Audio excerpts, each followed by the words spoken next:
যত যাই বলো, আমরা পুরুষ মানুষরা একটা দায়িত্বের মধ্যে থাকতে হয়, যে দায়িত্বটা আমরা যদি বহন করতে না পারি, দিন শেষে সবাই আমাদের কথা শোনাবে।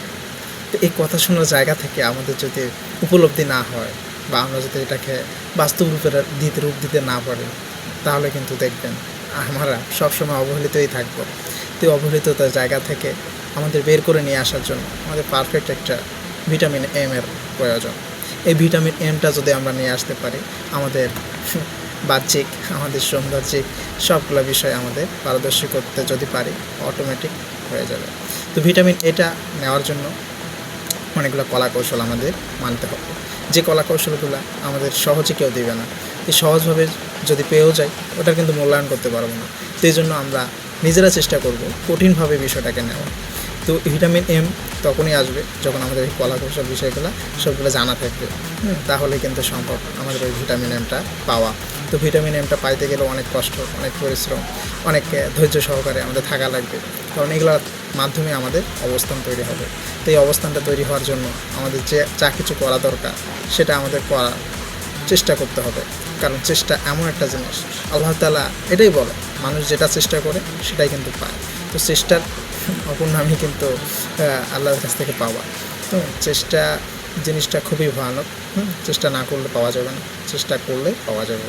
তো আসলে আমাদের কোন বিষয়ে বেশি চেষ্টা থাকে, এটা বিষয়ে কিন্তু আমাদের লক্ষ্য রাখতেছে আমার মহানবুল বা কালামে। তো এই জন্য চেষ্টার পরিধিটা এত পরিমাণ বাড়াতে হবে যেন ভিটামিন এমটা অটোমেটিক চলে আসে। তো শেষ পর্যন্ত আমি যেটা বলবো, পুরুষ মানুষ আসলে দায়িত্ববান। পুরুষ মানুষ আমরা, আমাদের দায়িত্ব নিতে হবে, দায়িত্বর সঙ্গে সঙ্গে আমাদের কাজ করতে হবে, কাজ করার মধ্যে আমাদের অবস্থানটাকে তৈরি করতে হবে, অবস্থানটা তৈরি করার মাধ্যমে আমাদের স্বপ্নগুলো পূরণ করতে পারবো। তো টোটাল যে বিষয়টা না বললেই নয়, সেটা হচ্ছে আমরা পুরুষ, যত যাই বলেন পুরুষ মানুষ এটা থাকবেই অবহেলিত। তো এই অবহেলিত জায়গা থেকে বের করে নিয়ে আসতে চাইলে আমাদের দরকার ওটাই, ভিটামিন এম। দিন শেষে ভাই আপনার লাইফ পার্টনারটাও বলবে আসলেই দরকার ভিটামিন এম। শুধু এটা না, আপনার ফ্যামিলি সবাই আশা করে থাকে এইটাই। তো এটাকে পাইতে গেলে ভাই আসলে কিছু করা দরকার, কিছু না কিছু করা দরকার। তো কিছুটা করতে গেলেও আমাদের অনেক রিস্ক নেওয়া লাগবে।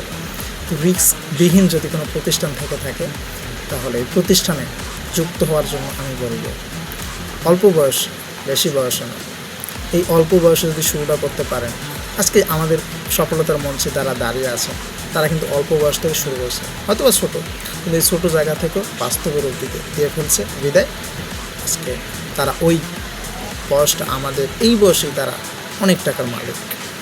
হয়তোবা ঘাটাঘাটি করতেছেন না, একটু যদি গুগলে ঘাটাঘাটি করেন, প্রতিদিন মিলিয়ন মিলিয়ন সংখ্যা বাড়তেছে বড় লোকের কাতার। আর বড় লোক হইতে গেলেও আমাদের অনেক বাদে যে বড় লোক মানুষ খারাপ। আসলে ভাই খারাপ তারাই যারা আসলে খারাপ হইতে চায়। টাকা থাকলেই যে ও খারাপ হবে এমন না, টাকা থাকলে ইসলামের 5টি স্তম্ভ পূর্ণ করা সম্ভব। ইসলামের যে 5টি স্তম্ভতে টাকা প্রয়োজন। হ্যাঁ, এই জন্য প্রত্যেকটা সেক্টরে আমাদের টাকার বিরাট অপরিসীম একটা জায়গা। তো এই জন্য আমি মনে করি প্রত্যেকে হিম্মত করে আমাদের এই অবস্থানটা তৈরি করার জন্য যা কিছু করা দরকার সেটা আমাদের করতে হবে। দিন শেষে বলবে সবাই পুরুষরা কিছুই করতে পারে না। তো এই পুরুষের জায়গাটা ভাই আমাদের ধরে রাখতে হবে।